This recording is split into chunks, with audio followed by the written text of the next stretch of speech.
Em meio a uma grande turbulência política e o ano das eleições chegando, acho que está na hora da gente sentar e conversar de maneira sincera entre a relação entre política, liberdade e armas de fogo.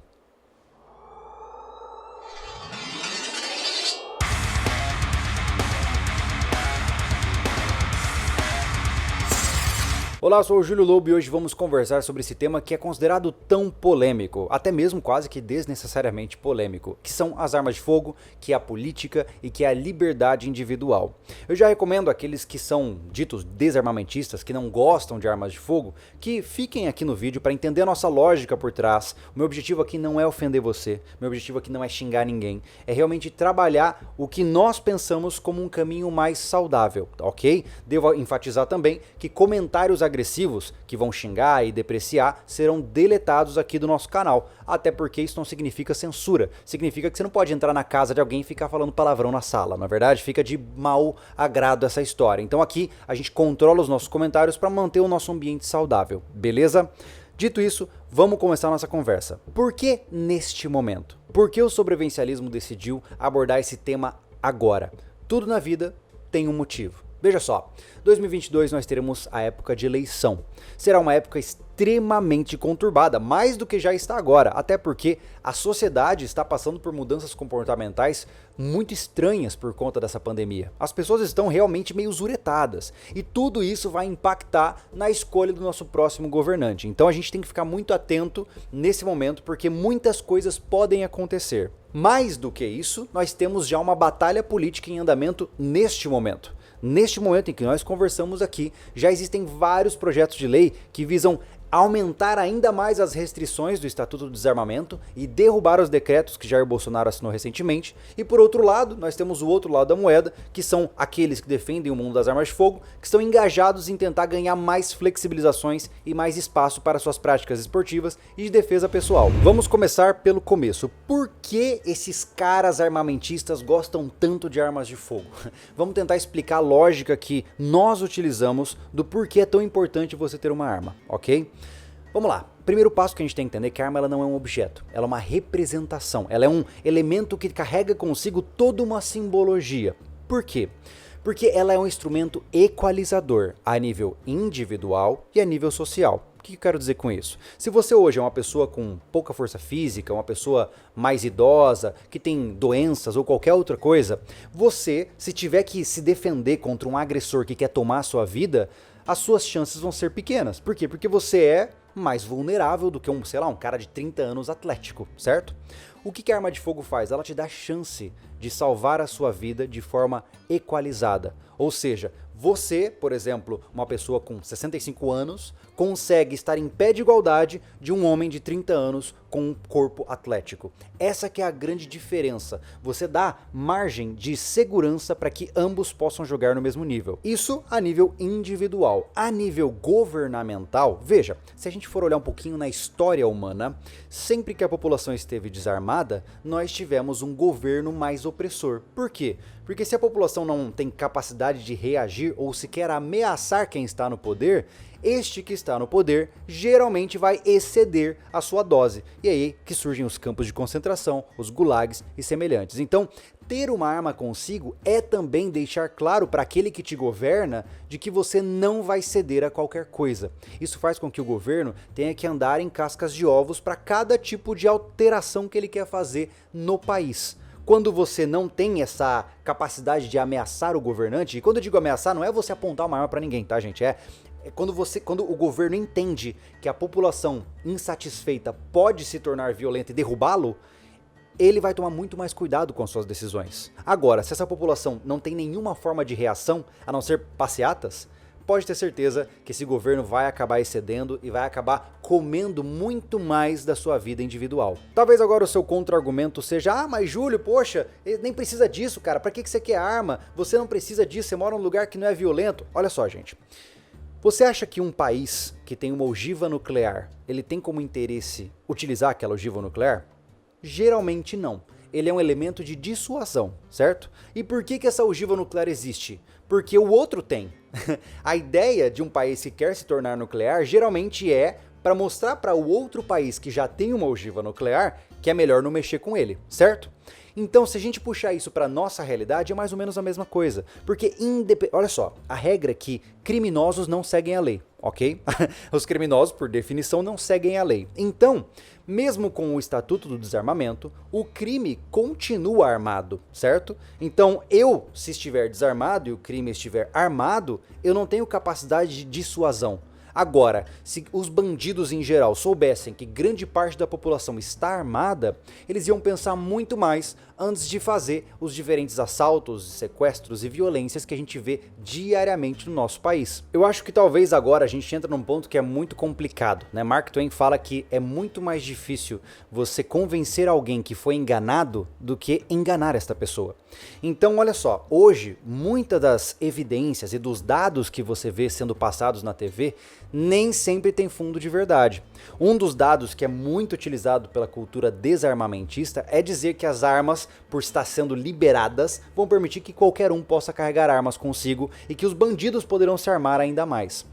Na prática, é muito difícil comprar uma arma de fogo. Eu não sei se você sabe, mas existem categorias como os CACs e como a situação na Polícia Federal, que é a posse, e para que você possa de fato ter uma arma de fogo, você tem que cumprir uma enormidade de requisitos, entre eles investigação de antecedentes criminais, prova teórica, prova técnica, documentação de residência fixa, você tem que comprovar de onde vem o seu dinheiro, você de fato tem que mostrar, tintim por tintim, que você é realmente um bom cidadão aos olhos do governo.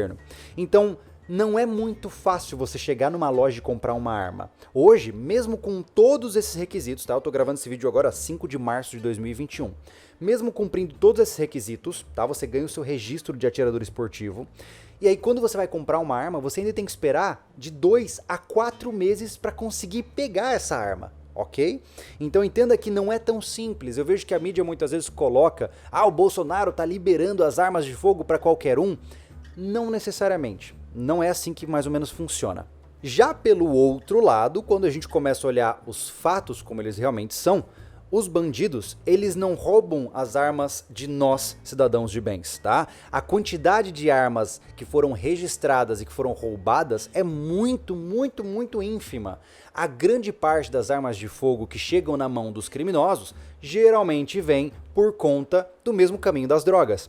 Vamos pensar da seguinte forma: dizer que as armas que estão nas mãos dos bandidos já foram legais, é a mesma coisa dizer que a cocaína que ele vende já foi legal.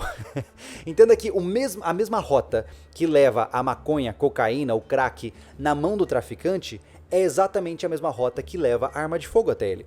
Não é à toa que, se você for olhar os assaltos, os caras que estão fazendo essas coisas por aí, geralmente carregam armas que nós não temos acesso. Ou seja, que nós, cidadãos que estamos registrados, organizados, não temos como comprar. Aí essa argumentação cai por terra. Todo esse contexto que eu dei para vocês vem agora com esse objetivo, que é explicar para vocês a briga política gigantesca que está acontecendo neste mundo. E eu devo enfatizar também que a gente tem que tomar muito cuidado com as manchetes. Veja só, enquanto estamos discutindo se o cara pode ter 500 munições ou 1000 munições, se ele pode comprar uma pistola ou duas, ao mesmo tempo nós temos R$1 trilhão que foram passados do governo federal para cidades, prefeituras e estados que ainda não conseguiram ser contabilizados. Nós temos uma quantidade gigantesca de ralos de dinheiro de pessoas que estão agindo de má fé, estão aproveitando-se da situação pandêmica para roubar recursos a rodo, e a maioria de nós está preocupado com instrumentos que fazem pou-pou. Isso é muito perigoso, a gente tem que tomar muito cuidado com o nível de prioridade que cada um dos assuntos ganha nas mídias, ok? Então, antes de pensar em armas de fogo, nós temos que pensar em todo o resto, que representa uma grande parte, uma parte muito maior do que isso que a gente está falando nesse vídeo. Eu queria fazer esse parênteses para você, para explicar que nem tudo se trata de liberar ou não armas de fogo. Existem problemas muito maiores que esses. Dito isso, vamos lá. Outro parênteses importante. Muita gente julga que só porque nós defendemos armas de fogo, nós caímos nas categorias de bolsonaristas, né? Isso porque aqui no canal do Sobrevivencialismo eu já entrevistei o Eduardo Bolsonaro, acho que eu entrevistei ele 2 vezes. A gente acabou trazendo conceitos muito semelhantes ao que Jair Bolsonaro colocou como promessa eleitoral, e muita gente já nos colocou nessa categoria, tá?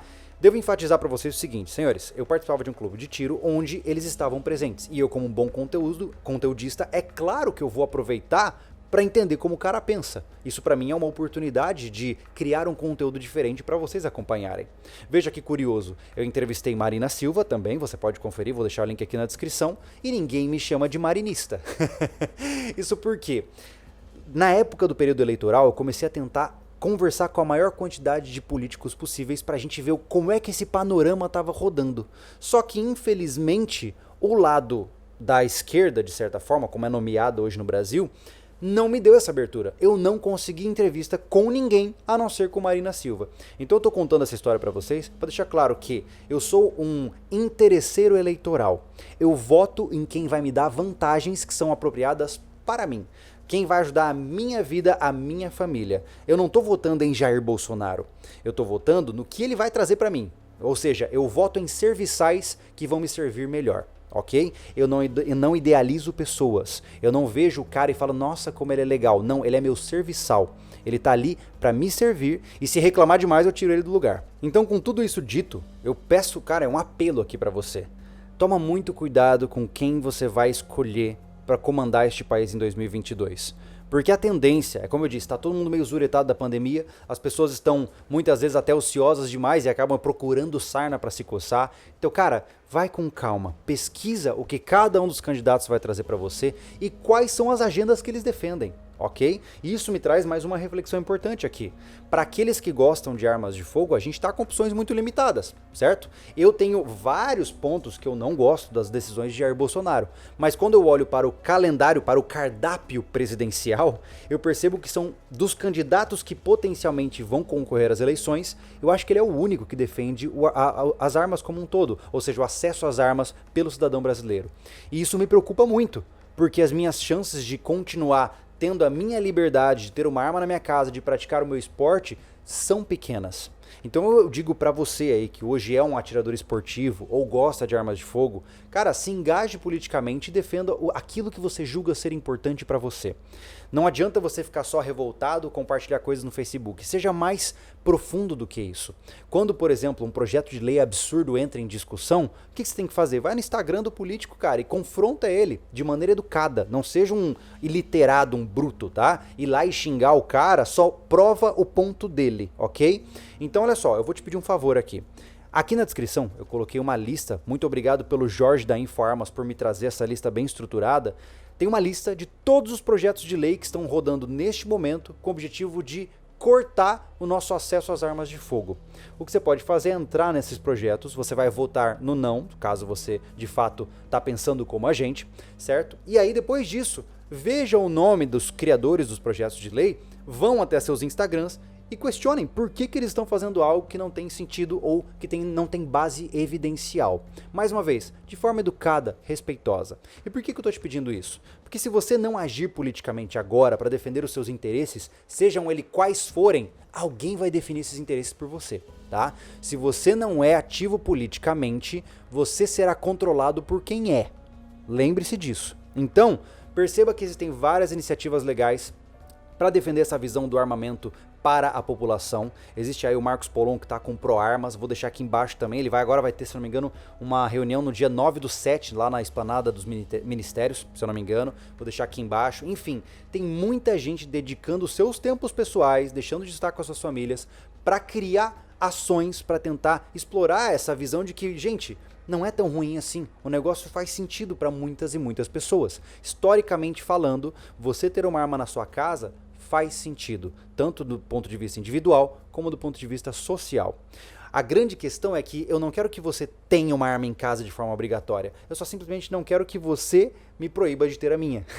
E eu não tenho interesse nenhum em te agredir por conta disso. É só o meu direito de escolha, o meu livre-arbítrio. E por que eu estou trazendo esse assunto que para alguns já pode parecer cansativo, já é repetitivo? Porque primeiro que eu precisava falar sobre esse assunto, porque aquilo que for definido a nível político, né, nos decretos, projetos de lei e eleições, vão impactar a minha vida pessoal também. Então é importante eu me posicionar para mostrar para você como eu penso e quem sabe você pense como eu também.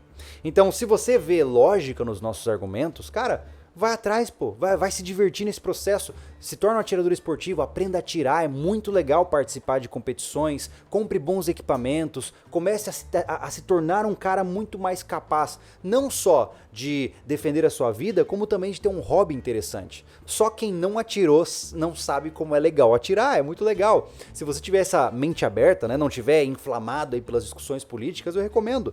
Vá num clube de tiro, experimente para ver como é, peça para o instrutor te ajudar, é uma experiência muito bacana. Então você vai estar abrindo o seu horizonte para uma coisa muito diferente que talvez possa te tornar um ser humano melhor de várias formas, beleza? Então fica aqui o meu pedido, o meu objetivo mais uma vez não é gerar discussão. Se você ficou bravo comigo, talvez você esteja inflamado demais sobre o assunto, porque eu não estou sendo mal educado com você. Então seria um pouco injusto da sua parte ser mal educado comigo, não é mesmo?